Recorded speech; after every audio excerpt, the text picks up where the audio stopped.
Hello बच्चों, आइए इस प्रश्न को देखते हैं। डार्विनवाद के विरोध में वैज्ञानिकों ने जो आपत्तियां प्रस्तुत की उनका उल्लेख कीजिए। नव डार्विनवाद से आप क्या समझते हैं? इस प्रश्न की जो मुख्य अवधारणा है वह है डार्विनवाद। यहाँ पर हम देखेंगे कि डार्विनवाद के विरोध में वैज्ञानिकों ने कौन सी आपत्तियां प्रस्तुत की थी और नव डार्विनवाद क्या है। तो सबसे पहले यदि डार्विनवाद की बात करें तो डार्विनवाद या डार्विन ने प्राकृतिक वर्ण का सिद्धांत दिया था। इसके अनुसार ऐसे जीव जो अपने पर्यावरण के लिए बेहतर अनुकूलित होते हैं वे प्रकृति द्वारा चयनित कर लिए जाते हैं तथा बाकी सभी जीव विलुप्त हो जाते हैं। जो विभिन्नताएं होती हैं वे जीवों को अपने वातावरण में रहने के लिए अनुकूलित बनाती हैं। परंतु डार्विनवाद की आलोचना हुई क्योंकि डार्विन विभिन्नताओं की उत्पत्ति का कारण नहीं बता पाए। ये विभिन्नताओं की उत्पत्ति का कारण विभिन्नताओं की उत्पत्ति का कारण नहीं बता पाए। ये विभिन्नताओं की उत्पत्ति का कारण नहीं बता पाए। यह डार्विनवाद की आलोचना का कारण है। इन्होंने कहा था कि केवल उपयोगी विभिन्नताएं वंशागत होती हैं। इनके अनुसार उपयोगी विभिन्नताएं जो होती हैं ये एक पीढ़ी से दूसरी पीढ़ी में स्थानांतरित होती हैं, यानी कि वंशागत होती हैं।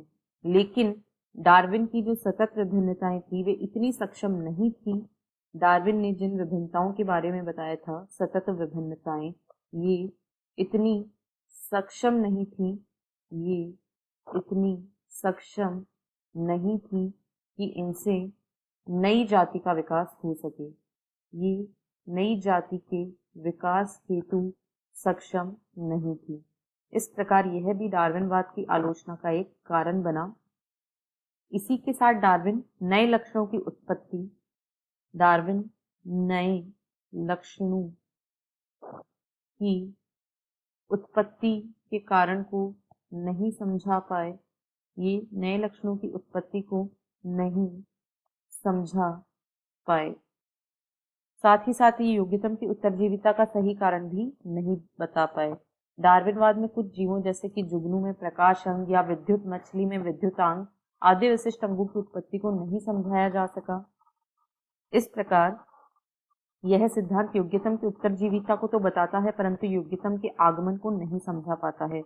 साथ ही साथ एक और मुख्य कारण जो डार्विनवाद की आलोचना का था वह यह था कि डार्विन योजक कड़ी ये योजक कड़ी अवशेषी अंग योजक कड़ी अवशेषी अंग तथा पुनरुद्भवन आदि को नहीं समझा पाए।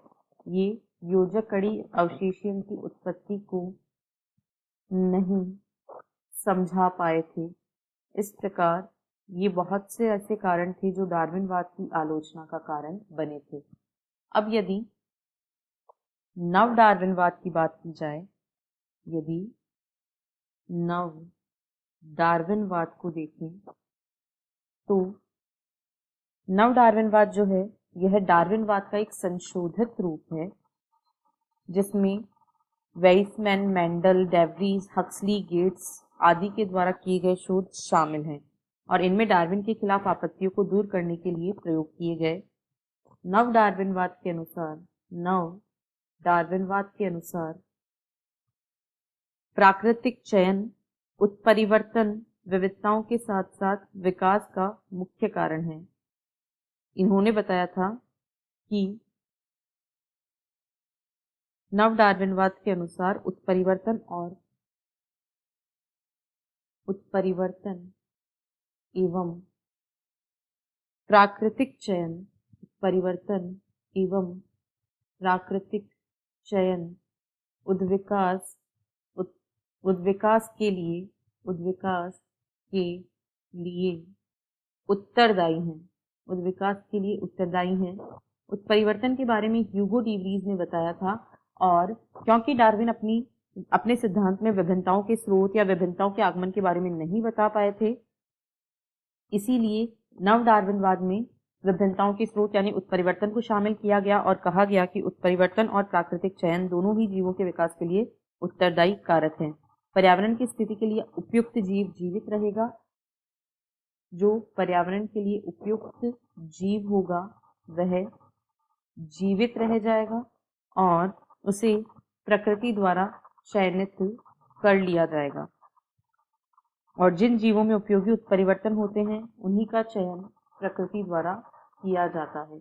जिनमें उपयोगी उत्परिवर्तन होते हैं, उपयोगी उत्परिवर्तन उनमें लाभदायक विभिन्नताएं उत्पन्न होती हैं और वे जीवों को वातावरण में रहने के लिए बेहतर अनुकूलित बनाती हैं और इस प्रकार जीव प्रकृति द्वारा चयनित कर लिए जाते हैं।